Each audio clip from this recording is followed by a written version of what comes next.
Chapter 99. The Doubloon. Ere now it has been related how Ahab was wont to pace his quarterdeck, taking regular turns at either limit, the binnacle and mainmast. But in the multiplicity of other things requiring narration, it has not been added how that sometimes in these walks, when most plunged in his mood, he was wont to pause in turn at each spot and stand there strangely eyeing the particular object before him. When he halted before the binnacle, with his glance fastened on the pointed needle in the compass, that glance shot like a javelin with the pointed intensity of his purpose, and when resuming his walk he again paused before the mainmast. Then, as the same riveted glance fastened upon the riveted gold coin there, he still wore the same aspect of nailed firmness, only dashed with a certain wild longing, if not hopefulness. But one morning, turning to pass the doubloon, he seemed to be newly attracted by the strange figures and inscriptions stamped on it, as though now for the first time beginning to interpret for himself in some monomaniac way whatever significance might lurk in them. And some certain significance lurks in all things, else all things are little worth, and the round world itself but an empty cipher, except to sell by the cartload, as they do hills about Boston, to fill up some morass in the Milky Way. Now this doubloon was of purest virgin gold, raked somewhere out of the heart of gorgeous hills whence, east and west, over golden sands, the headwaters of many a Pactolus flows.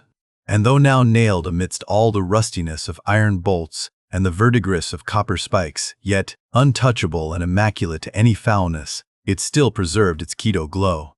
Nor, though placed amongst a ruthless crew and every hour passed by ruthless hands, and through the livelong nights shrouded with thick darkness which might cover any pilfering approach, nevertheless every sunrise found the doubloon where the sunset left it last, for it was set apart and sanctified to one awe-striking end, and however wanton in their sailor ways, one and all, the mariners revered it as the white whale's talisman. Sometimes they talked it over in the weary watch by night, wondering whose it was to be at last, and whether he would ever live to spend it. Now those noble golden coins of South America are as medals of the sun and tropic token pieces. Here palms, alpacas, and volcanoes, sun's disks and stars, ecliptics, horns of plenty, and rich banners waving, are in luxuriant profusion stamped, so that the precious gold seems almost to derive an added preciousness and enhancing glories by passing through those fancy mints, so Spanishly poetic. It so chanced that the doubloon of the Pequod was a most wealthy example of these things. On its round border it bore the letters, Republica del Ecuador, Quito. So this bright coin came from a country planted in the middle of the world, and beneath the great equator, and named after it, and it had been cast midway up the Andes, in the unwaning clime that knows no autumn. Zoned by those letters you saw the likeness of three Andes' summits, from one a flame, a tower on another, on the third a crowing cock, while arching over all was a segment of the partitioned zodiac, the signs all marked with their usual cabalistics, and the keystone sun entering the equinoctial point at Libra. Before this equatorial coin, Ahab, not unobserved by others, was now pausing. There's something ever egotistical in mountain tops and towers and all other grand and lofty things. Look here, 3 peaks as proud as Lucifer. The firm tower, that is Ahab, the volcano, that is Ahab, the courageous, the undaunted and victorious fowl, that too is Ahab. All are Ahab, and this round gold is but the image of the rounder globe, which, like a magician's glass, to each and every man in turn but mirrors back his own mysterious self. Great pains, small gains for those who ask the world to solve them. It cannot solve itself. Methinks now this coined sun wears a ruddy face. But see, he enters the sign of storms, the equinox. And but 6 months before he wheeled out of a former equinox at Aries. From storm to storm, so be it then. Born in throes, 'tis fit that man should live in pains and die in pangs. So be it then. Here's stout stuff for woe to work on. So be it then. No fairy fingers can have pressed the gold, but devil's claws must have left their moldings there since yesterday, murmured Starbuck to himself, leaning against the bulwarks. The old man seems to read Belshazzar's awful writing. I have never marked the coin inspectingly. He goes below, let me read. a dark valley between three mighty, heaven-abiding peaks that almost seem the Trinity in some faint earthly symbol. So in this vale of death, God girds us round, and over all our gloom, the sun of righteousness still shines a beacon and a hope. If we bend down our eyes, the dark veil shows her moldy soil. But if we lift them, the bright sun meets our glance halfway to cheer. Yet, oh, the great sun is no fixture, and if, at midnight, we would fain snatch some sweet solace from him, we gaze for him in vain. This coin speaks wisely, mildly, truly, but still sadly to me. I will quit it, lest truth shake me falsely. There now's the old mogul, soliloquized Stubb by the try-works.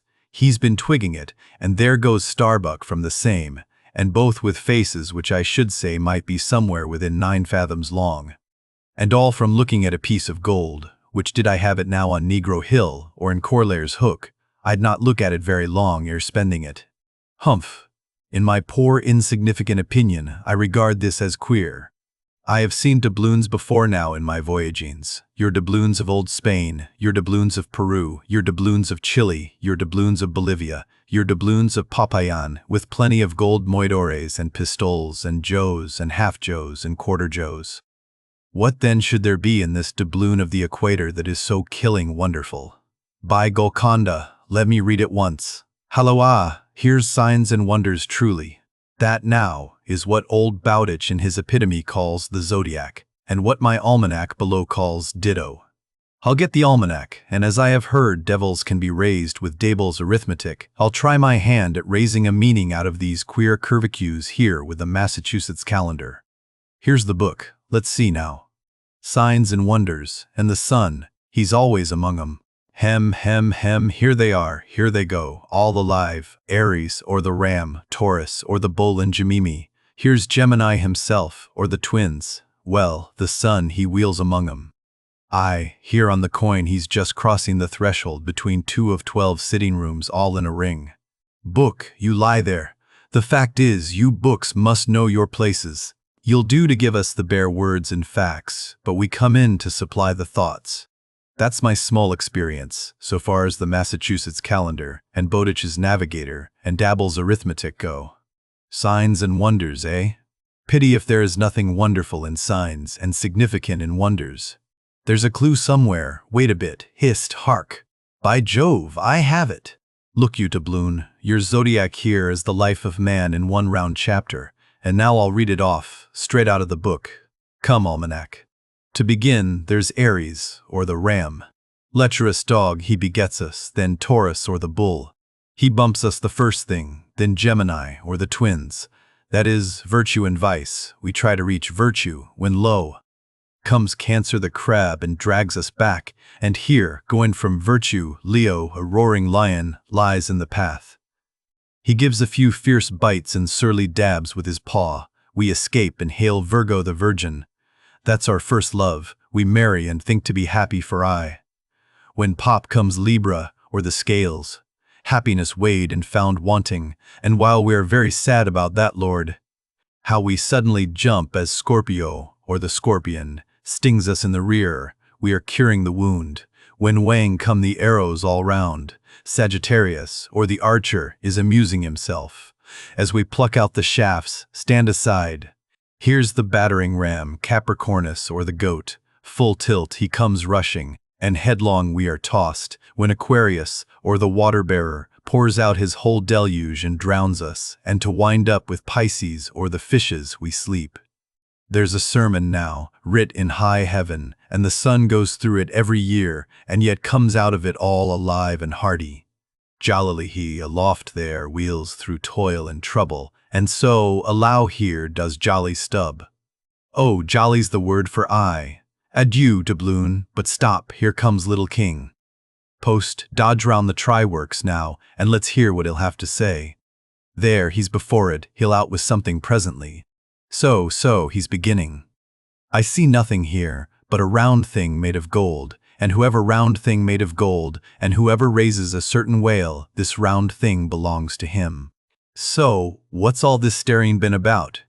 It is worth $16, that's true, and at 2 cents the cigar, that's 960 cigars. I won't smoke dirty pipes like Stubb, but I like cigars, and here's 960 of them, so here goes flask aloft to spy 'em out. Shall I call that wise or foolish, now? If it be really wise, it has a foolish look to it. Yet, if it be really foolish, then has it a sort of wise-ish look to it. But, avast, here comes our old Manxman, the old hearse driver, he must have been, that is, before he took to the sea. He luffs up before the doubloon, halloa, and goes round on the other side of the mast. Why, there's a horseshoe nailed on that side, and now he's back again. What does that mean? Hark, he's muttering, voice like an old worn-out coffee mill. Prick ears and listen! If the white whale be raised, it must be in a month and a day, when the sun stands in some one of these signs. I've studied signs and know their marks. They were taught me 20 years ago by the old witch in Copenhagen. Now, in what sign will the sun then be? The horseshoe sign, for there it is, right opposite the gold. And what's the horseshoe sign? The lion is the horseshoe sign. The roaring and devouring lion. Ship, old ship, my old head shakes to think of thee. There's another rendering now, but still one text. All sorts of men in one kind of world, you see. Dodge again. Here comes Queequeg, all tattooing. Looks like the signs of the zodiac himself. What says the cannibal? As I live, he's comparing notes, looking at his thigh bone. Thinks the sun is in the thigh, or in the calf, or in the bowels, I suppose, as the old women talk surgeon's astronomy in the back country.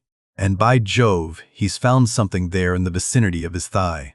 I guess it's Sagittarius, or the Archer. No, he don't know what to make of the doubloon. He takes it for an old button off some king's trousers. But, aside again, here comes that ghost devil, Fedallah, tail coiled out of sight as usual, oakum in the toes of his pumps as usual. What does he say, with that look of his? Ah, only makes a sign to the sign and bows himself. There is a sun on the coin-fire worshipper, depend upon it. Oh, more and more. This way comes Pip, poor boy! Would he had died? Or I? He's half horrible to me. He too has been watching all of these interpreters, myself included. And look now, he comes to read, with that unearthly idiot face. Stand away again and hear him. Hark! I look, you look, he looks, we look, ye look, they look. Upon my soul, he's been studying Murray's grammar, improving his mind, poor fellow. But what's that he says now? Hist! I look, you look, he look, ye look, ye look. Why, he's getting it by heart. Hist! Again. I look, you look, he look, ye look, ye look, ye look, they look. Well, that's funny. And I, you and he and we, ye and they, are all bats, and I'm a crow, especially when I stand atop of this pine tree here. Caw, caw, caw, caw, caw, caw. Ain't I a crow? And where's the scarecrow? There he stands, 2 bones stuck into a pair of old trousers, and 2 more poked into the sleeves of an old jacket. Wonder if he means me. Complimentary. Poor lad. I could go hang myself. Anyway, for the present, I'll quit Pip's vicinity. I can stand the rest, for they have plain wits, but he's too crazy witty for my sanity. So, I leave him muttering. Here's the ship's navel, this doubloon here, and they are all on fire to unscrew it. But, unscrew your navel, and what's the consequence? Then again, if it stays here, that is ugly too, for when aught's nailed to the mast, it's a sign that things grow desperate. Ha ha, old Ahab, the white whale, he'll nail ye. This is a pine tree. My father, in old Tolan County, cut down a pine tree once and found a silver ring grown over in it, some old darkie's wedding ring. How did it get there? And so they'll say in the resurrection when they come to fish up this old mast, and find a doubloon lodged in it, with bedded oysters for the shaggy bark. Oh, the gold, the precious, precious gold, the green miser'll hoard ye soon. Hish, hish, hish, God goes 'mong the world's blackberrying. Cook, ho, cook, and cook us. Jenny, hey, hey, hey, hey, hey, Jenny, Jenny, and get your hoe cake done.